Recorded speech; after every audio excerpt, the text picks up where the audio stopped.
My name is Steve Webb. I am the Senior Principal Archaeologist and President of Webb Associates, a cultural resources management firm out of Holly Springs, Georgia. It's important to characterize the Dobbins Mining Landscape as a landscape instead of an archaeological site because there's a lot more going on out there than just isolated archaeological activity areas or activities or isolated historic structures. The mining landscape is a collection of these features and how those features were used to exploit manganese on the eastern face of Dobbins Mountain. It's important to preserve these kinds of resources because there are very few of them. They're very rare. There's one person in the federal government who is tasked with listing properties on the National Register and determining whether or not they are eligible for the National Register.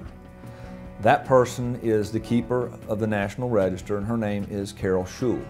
In July of 2012, Ms. Schull determined that the Dobbins Mining Landscape was eligible for the National Register. GDOT's proposed route will have an adverse effect on the Dobbins Mining Landscape, in my opinion. The route will cut through the southern part of the landscape, and in the process, it will destroy approximately 24 acres. In addition to that, it will isolate 21 acres of the landscape on the south side of the route.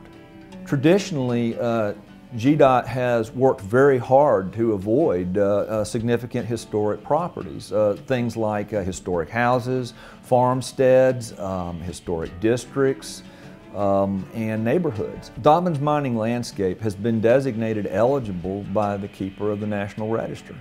And it's my opinion we need to do everything that we can to protect it.